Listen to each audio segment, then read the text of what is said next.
ಮೊದಲ ಆಷಾಢ ಶುಕ್ರವಾರದಂದು ಗಂಡ ದರ್ಶನ್ ಮಾಡುತ್ತಿದ್ದ ಕೆಲಸವನ್ನ ಅವರ ಪರವಾಗಿ ಇದೀಗ ಪತ್ನಿ ವಿಜಯಲಕ್ಷ್ಮಿಯವರೇ ಮಾಡಿದ್ದಾರೆ.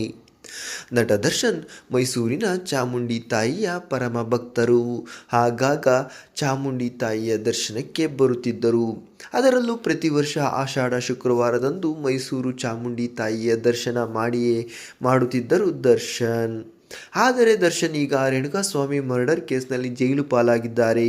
ಹೀಗಾಗಿ ದರ್ಶನ್ಗೆ ಕಳೆದ 2 ವರ್ಷಗಳಿಂದ ಆಷಾಢ ಶುಕ್ರವಾರದಂದು ಚಾಮುಂಡಿ ತಾಯಿಯ ದರ್ಶನ ಮಾಡಲು ಸಾಧ್ಯವಾಗಿಲ್ಲ.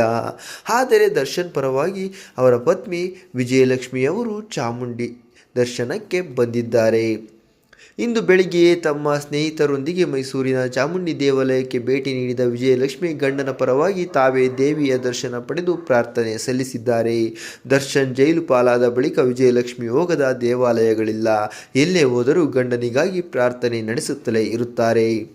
ಚಾಲೆಂಜಿಂಗ್ ಸ್ಟಾರ್ ದರ್ಶನ್ ಪತ್ನಿ ವಿಜಯಲಕ್ಷ್ಮಿ ಅವರು ತಮ್ಮ ಪತಿ ದರ್ಶನ್ ಬಗ್ಗೆ ಭಾವನಾತ್ಮಕವಾಗಿ ಪೋಸ್ಟ್ ಒಂದನ್ನು ಹಂಚಿಕೊಂಡಿದ್ದಾರೆ.